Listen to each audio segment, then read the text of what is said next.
principalmente, doctor, en la defensa y la integridad de Venezuela. La promoción que nosotros podemos dar en el país, no solamente sobre la identidad cultural de Venezuela, que es riquísima históricamente, sino también lo que tiene que ver con el modelo que nosotros hoy estamos promoviendo y estamos defendiendo. Creo que ese es un modelo que choca con los estándares mundiales y con los estándares mundiales de centros imperiales, más no con los estándares mundiales de aquellos países que creen la reconfiguración geométrica del mundo en una promoción que sea definitivamente un modo de vida de prosperidad y de felicidad para los pueblos. Un tema que se suscita permanentemente y que forma parte del ataque prácticamente cotidiano es el que se refiere a los derechos humanos. Curiosamente por lo siguiente, porque nunca se ha defendido tanto los derechos humanos en Venezuela como en el proceso bolivariano, incluso consagrados de manera muy especial en la Constitución y con reiteradas declaraciones tanto del presidente Chávez en muchas oportunidades como también del presidente Maduro. Se pudiera decir que una piedra angular de la política interna y exterior de Venezuela es precisamente los derechos humanos.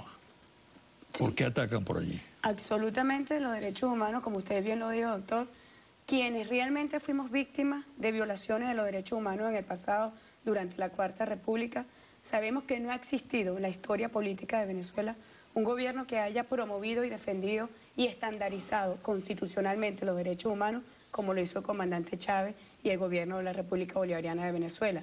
La constitucionalización de derechos y garantías fundamentales del ser humano en la Constitución que no estaban contemplados en la Constitución de 1961. Creo que se hace un ataque de doble estándar, de doble moral, por llamarlo de alguna manera, ¿no? Centros imperiales, como usted bien sabe, los Estados Unidos, donde la violación de los derechos humanos es una política de Estado, donde los ataques contra personas afrodescendientes, grupos étnicos, son una política de Estado. Cuando nosotros observamos las estadísticas allá, yo voy a referirme, por ejemplo, a un caso que realmente es escandaloso. Como usted bien sabe, los Estados Unidos de Norteamérica no suscribieron la Convención de los Derechos del Niño. Es una cosa realmente que debe llamar al mundo entero al escándalo, es una cosa terrible. Pero la pregunta de fondo es ¿por qué no se ha suscrito esa Convención de los Derechos del Niño? Aquí yo le traje, esto es una de las razones, por ejemplo, para los que no lo saben, en los Estados Unidos el trabajo infantil se realiza en condiciones de esclavitud.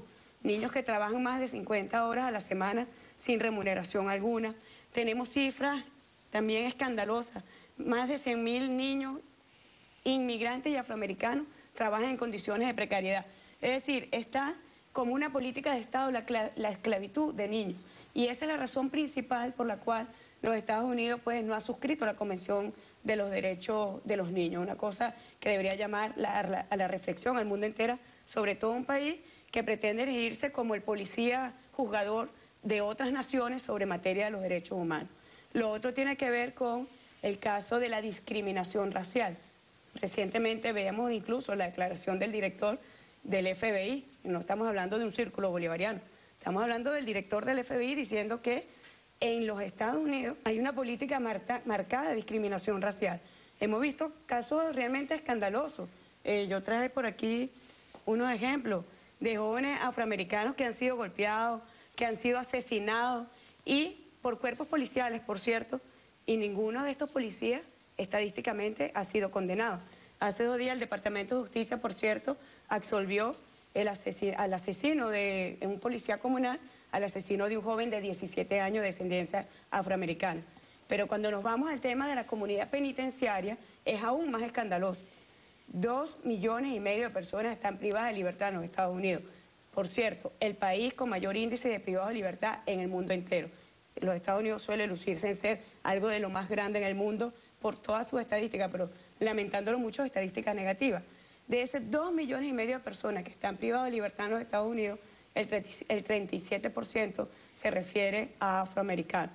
Pero más terrible aún, cuando llegamos al tema de las sentencias, quienes son condenados, el 60% son personas afroamericanas. Cuando nos vamos al tema de la pena de muerte, bueno, una cosa terrible. Las estadísticas señalan que el 75%, escúchese bien, el 75% de personas que son condenadas a pena de muerte son de descendencia afroamericana. Un país marcado realmente por la discriminación racial. Conclusión. En esta materia, los gobiernos de Estados Unidos no tienen autoridad moral. Conclusión, lo peor que tiene la clase política de los Estados Unidos es su doble estándar para juzgar, pero no para verse y no para ver los terribles problemas que tiene en sí misma como sociedad.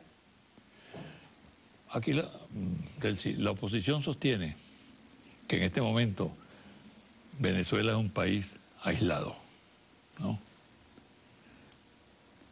Hace declaraciones muy contundentes en ese sentido e invoca las reuniones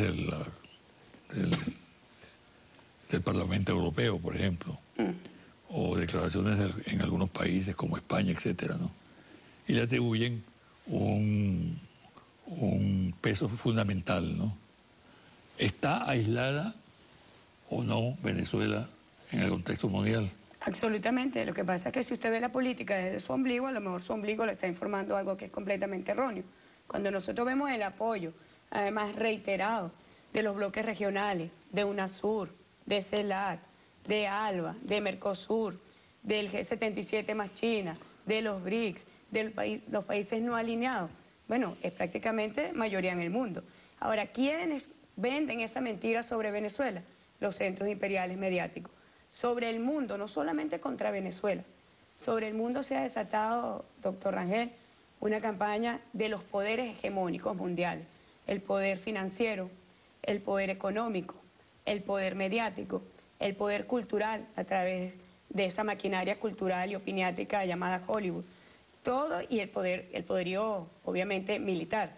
Yo decía en mi discurso en las Naciones Unidas recientemente, esta semana en el Consejo de Seguridad, que el gasto militar total mundial asciende a 1.747 billones de dólares. Y de ese monto global, solamente el 37% está distribuido o concentrado en los Estados Unidos.